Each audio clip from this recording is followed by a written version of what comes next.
पुढे आपण बातमी बघणार आहोत अयोध्ये संदर्भातली। अयोध्येमध्ये जाण्याकरता सांगलीमधून बसेस सोडण्यात आलेले आहेत। महत्त्वाची बातमी आहे, सांगलीमधून थेट अयोध्येपर्यंत जाता येणार आहे। सांगलीकरांकरता ही महत्त्वाची गोष्ट आहे आणि त्याचं लोकार्पण झाले। सांगलीमधून ह्या बसेस जात आहेत, म्हणजे सांगलीचे जे रामभक्त आहेत किंवा सांगलीच्या आजूबाजूच्या परिसरातले जे रामभक्त आहेत ते आता अयोध्येला जाणार आहेत।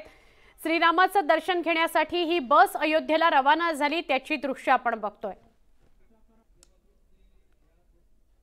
माझ्या गाडीमध्ये आपल्या एसटी महामंडळाच्या गाडीची प्रवास करण्याची सेवा संधी दिली आणि त्यांची संधी दिली, त्यांचा विश्वास कायम असा टिकावा हा प्रयत्न करून त्यांची मी घरातल्या आपल्या सदस्याप्रमाणे सेवा करणार आणि व्यवस्थित त्यांचं दर्शन घडवून मी माघारी आणणार।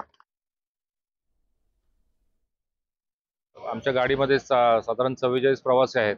त्यांची मागणी आमच्याकडे आल्यानंतर त्याचं आम्ही नियोजन केलं। इंटरस्टेटचं परमिट वगैरे ज्या सर्व बाबी पूर्ण करून त्याचं नियोजन केलं। साधारण तो 3500 ते 4000 किलोमीटरचा प्रवास आहे। त्याचं नियोजन केलं, मेडिकल किंवा बाकीच्या फॅसिलिटी सहित आपण ती गाडी त्यांना देत आहोत।